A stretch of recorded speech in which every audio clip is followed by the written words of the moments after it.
YouTube. Today I'm the Naughty Librarian. I'm doing my end of March wrap-up. Oh boy, I have been a little reading machine the second half of March. I read 8 books. What? I know, it's crazy. I think that's my record so far this year. 8 of them, and they weren't all tiny books. Some of these were chonkers, and I read 8 of them, so I'm very proud of myself. And of course there were some surprise hits, some surprise misses. There were a couple books that I still don't understand how they are books, but we'll get into that. So yeah, let's just get into the reviews. This is what I've been reading lately. First category is historical romance, and I read 3 of them. Let's start things off with a classic of all classics, Pride and Prejudice by Jane Austen. I finally read this. Actually, I have a whole vlog about it. Check it out. I got drunk and read Pride and Prejudice, so you don't have to. And you know what? I had a ball reading this. It was like my first time truly sitting down and reading the source material, and I drank so much wine. And overall, I had such a fun experience. I was just gasping. Do you ever just read and go, while you're reading? It's so much fun to gasp about things. And I was just fully letting myself gasp over stuff in this book and just enjoying the hell out of it. So I was fully committed, gasping, having a good time. I don't really feel like I need to go over the plot of this book because it's a classic and we all kind of know the book, but overall I gave it 5 stars. Of course, it's very clever, very sassy, loved it. I finally fully understand the Elizabeth and Darcy ship of all ships, and yeah, I'm really happy I read it. So I'll leave a link to my vlog somewhere, either in the video or in the description. There'll be a link. Check it out. I really like doing drunk classics, so hopefully you guys like it too. I also read The Widow of Rose House by Diana Biller. This was the book of the month for the Blades and Bodice Rubbers book club. There's already a live show about this one over on Mara, aka Book Like Whoa channel, so you can see that if you want the full discussion. But basically, I felt like this book was a bland souffle. I had all the ingredients, and I baked it all right. It rose, it's edible. I pulled it out of the oven. I'm like, yeah, it looks like a souffle. And then I realized, oh no, I didn't put sugar in it. This is just egg whites. And it's oh, it's probably going to be very bland, but it's still edible. And that's how I felt about the book. It was very, very bland. I gave it 2.5 stars because, it had its moments. And I really couldn't rate it lower than that because you'd have to care about the book in order to rate it lower. Basically, I just couldn't get a rage boner about it. I was just okay, fucking that's what's happening. I just kind of gave up on it and just read it. It was fine. It wasn't the worst thing I've ever read, but it's just bland. The basic gist here is that we have this woman, her name is Alva. She's kind of a quote, scandalous widow with a dark past. And she buys this house that's reputed to be haunted.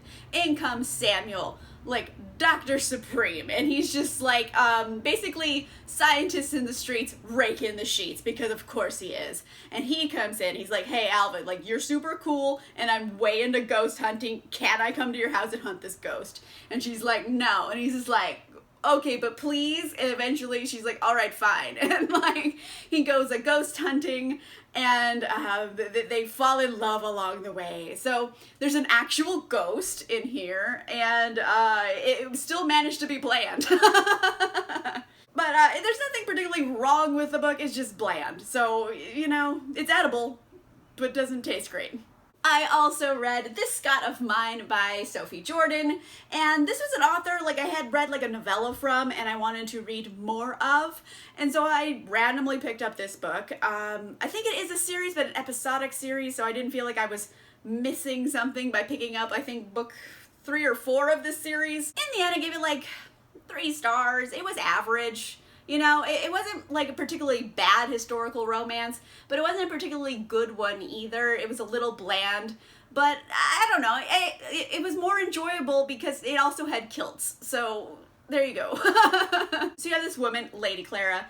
She has ruined herself on purpose to get out of marrying this really vile guy. So she said, I'm totally pregnant. La la la, look how pregnant I am. And then got sent off to Scotland to live with her brother because she's ruined. Although it's a big lie, she's not pregnant. Hasn't ever been with a dude. So anyway, she's scandalous now. And in comes Hunt, who is like a laird in Scotland. So he's like a lord, you know, he's like a big deal guy. And he's just like, oh, you're already pregnant? That's great. Do you want to get married? Because apparently there's a curse in his family that every like man will die before he sees the birth of his firstborn child. And he's just like, well, I want to have a family and you're coming pre-made with family. This is win-win. So he really wants to marry this lady. And then like everyone lies to him and doesn't tell him, hey, she's not actually pregnant, until after the wedding night when he realizes like, why is there blood? So I feel actually kind of bad for Hunt for being lied to, because oh my word, like that's fucked. You just tricked him into marriage. That's a really fucked up thing to do. So yeah, and then they're just together, and then he's mean all the time. But like I kind of understand him being mean.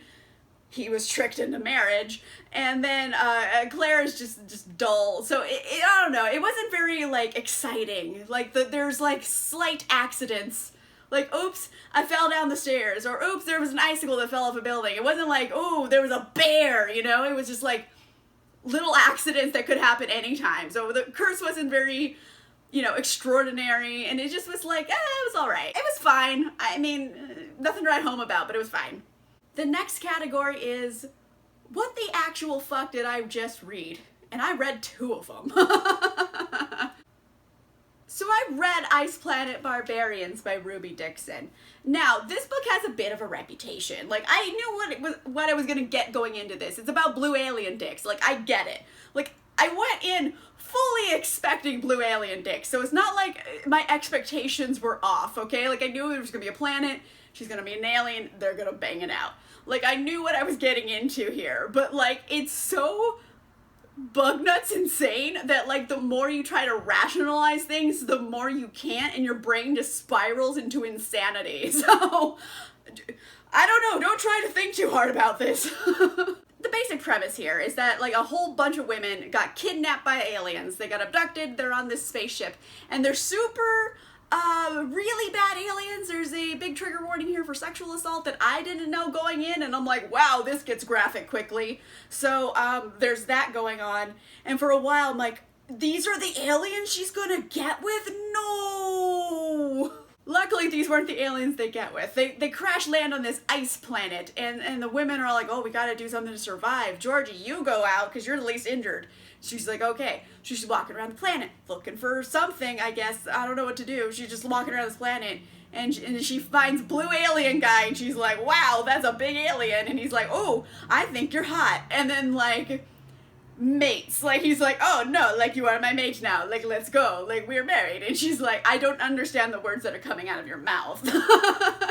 But anyway, one thing leads to another. She wakes up with him just going to town on her, and her first thought is, wow, this is pretty good. Maybe I'll just let him finish. Not like, holy shit, there's an alien on my vagina. So, like, this is the point where your brain just can't function anymore, because you're like, how, what, this, huh?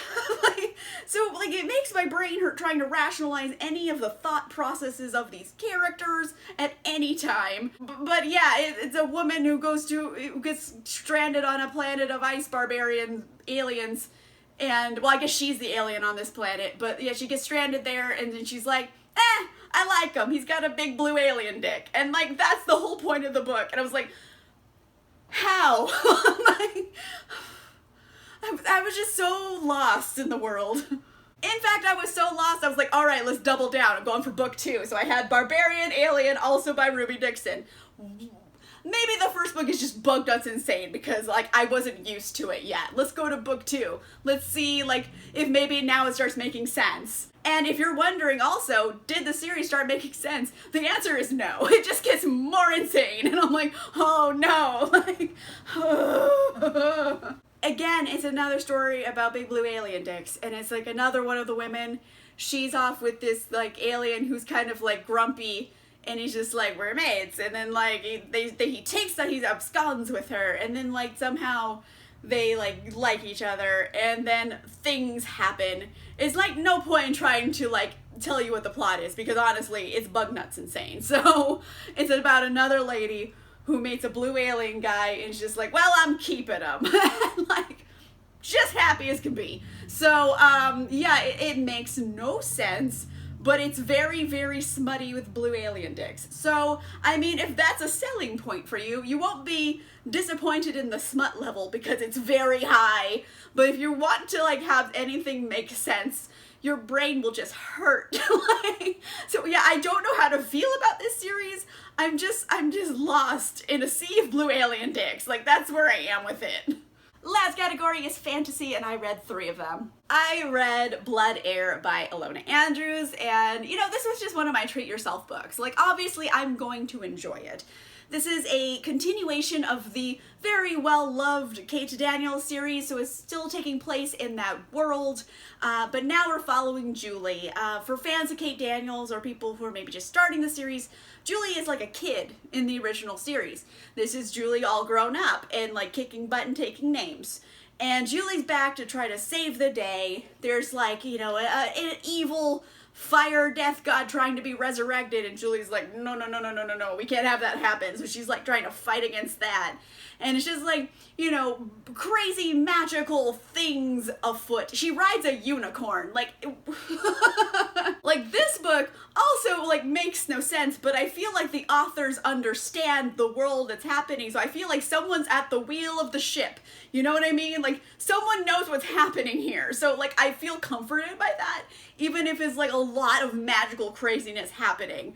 So, that being said, I found this very enjoyable. As far as like a beginning of a spin-off series for Kate Daniels, was it everything I wanted? Kinda no, honestly. But then again, like the first book of the Kate Daniels series, I didn't really like either. Like, the first book is not that good. Book 2 on keeps getting better and better. So like, I think the first book of this series and the spin-offs for it is just gonna be rough. So this one wasn't bad by any means, it's just, it was just a little bit lacking. Like, I wanted some more payoff to things that I wasn't able to get. They do address the Julie Derek ship that I think all the fans of this series have wanted for so long. You know, Derek and Julie were both kind of kids in the first series, and now they're all grown up. And so, you know, it's like seeing them come back together again, and there just wasn't enough payoff in it yet, and I just wanted more payoff. So, I don't know. Maybe book 2 is gonna like take it up a notch. It's what I'm thinking is gonna happen. This one feels a bit like a prologue, but it's not necessarily a bad thing. So I give it like 4.25 stars. Like, it was very good. I had a lot of fun reading it. Great magic system, great world building. I love all that. It's just like I wanted more payoff, so I couldn't give it a 5-star, but it was still very good. I also read Flamefall by Rosaria Munda, and this is the sequel to Fireborn, the like debut book from her, and I had been anticipating this book so freaking hard for so long, like so long. And the lovely people at Penguin Teen asked me, hey, do you want this book? I'm like, heck yeah, I want this book, send it to me now. And like, as soon as I got it, I pretty much started reading it like immediately because I'm obsessed with this series. It's seriously, it's such an underrated hit. Like, please read it. It's so good. It's like, oh, like the chef's kiss of like murky character relationships. It's so good and well written. Technically, this is a YA fantasy, although it doesn't necessarily read as YA. I would say this is definitely more, I don't know, it feels more adult fantasy with young characters, if that makes any more sense. Just because I feel like the character relationships are very complex for a young audience, but for adults, it's like, let things be murky and like uncomfortable. I love it. Basically, this is, you know, a big book about cool dragons and dragon battles and all kinds of cool stuff like that. But at its heart, it's really a moody book about feelings, and I tend to like that. Like, all of the character relationships in this world, in this book, in this series, they're so complex. Like, they don't have any relationships that are really just like one thing, you know what I mean? Like Lee and Annie, our main 2 characters here, they have a very complex relationship. So the basic gist of this world is that a while ago there were dragon lords, you know, kind of like a feudal system, and there were lords, and the lord's families, they all rode dragons, and Annie's family all got killed by her dragon lord, like burned with dragon fire. Uh-oh, Annie's an orphan. And then you have Lee, also an orphan. They meet at this like orphanage. However, Lee's father was the Dragon Lord, and there's this big revolution, and they basically just cut off heads of the Dragon Lords, and Lee was there. He has his own trauma, so you have these two very traumatized children finding each other in this orphanage, and really they're all each other have in the world, and like at times their relationship feels romantic. Sometimes it just feels like your person, you know what I mean? It's not necessarily a romantic relationship. It's just like, you're like my whole life, even though like we are polar opposites of our opinions about things. It's just like the one person you always turn to, no matter if like your political systems are completely different. You don't agree with what they're doing, but you still have this love for them, and it's a very complex, murky situation of their relationship. And I like that it isn't just one thing or another thing. It's all of those things at the same time. So for me, that's like a mark of a really good author, if like the relationships can be messy and have it make sense. Like, people's relationships aren't just one thing. Like, sometimes like you have a relationship with someone who is like your antagonist. They bully you. But they also push you to be better, and they kind of maybe understand you the most out of everyone in your life, even though they're also your enemy. Relationships are complicated in this world, and that's why I like the series so much. And also dragons. This is a continuation on from the first book. There were some major betrayals at the end of it, so now we're kind of dealing with the fallout of those betrayals, and what does that mean going forward? And whoo boy, like, I'm not okay right now. There's things that happen. Like, you ever read a book and there's a character and you're just like, oh man, that's a dead character walking. Oh no. Like, everyone has the scene, you know what I mean? Like, you're reading, you're like, oh, this character's just gonna die. Because they have this one poignant moment, and you're like, they're not long for this world. So I was just like, oh no. So I was just expecting character deaths. And then the ending, like, I am not okay right now. There's always this big betrayal endings, and I'm just, like, I can't tell you specifics, but I want to. So if you can't tell, I really, really like the series quite a bit. I think it's fantastic. I gave it 5 stars. Like, I am obsessed. I can't wait for book 3. Oh man. Like, and it had been like a 2-year gap in between reading book 1 and book 2, and I jumped into book 2. Everything started coming back to me. So it's like, oh, I love like the juicy characters, and the relationships are so complex. So it's a really well-written story. I know it is YA fantasy, and that might be like a turnoff to some, but honestly, it doesn't read like a YA story. It's a very complex relationship. So do I recommend this? Heck yeah, I recommend it. Please read Fireborn, the beginning of this series, and then come over to Flamefall and then just be devastated with me until the book 3 comes out. I really liked it. 5 stars. Last book I read in March was Black Sun by Rebecca Roanhorse. And you know what? Surprise miss? Like, I went into this book thinking, oh, this is gonna be a 5-star. Like, I'm obsessed with like the whole concept of it. Like, I went in thinking this is gonna be amazing. And then I was like, oh no. And don't get me wrong, like, it's not bad. It's just, I'll get there. I don't know how to describe it yet, but I'll get there in this review. So it's this fantasy world kind of based on pre-Columbian Americas.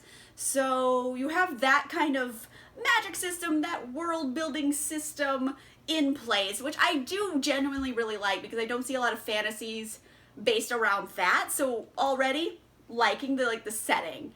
And you have a lot of characters here, like Serapio. He is a young man who is basically like an avatar for this god they want to be reborn. Then you have Shala. She's like a wisecracking captain who might also be a mermaid. And then you have other various characters throughout the story. There's like this priestess. I already forgotten her name because she was so boring. But basically that's it. I was expecting so much more. There's a lot of really cool, interesting things here. Like a lot of the magic and the world building and their relationship to their gods really thought out well, and I think executed well. So there are things that are good, but it's just, I think I was let down in the character building aspects of this story, because I didn't really, the characters don't feel three-dimensional. They feel like they're one thing and not a lot of things. I wanted more conflict for them. I wanted more complex relationships than I got, and I just kind of was left like, when are you gonna get to it? You know, get to the point. And it didn't like hit it for me. It just missed. I don't know.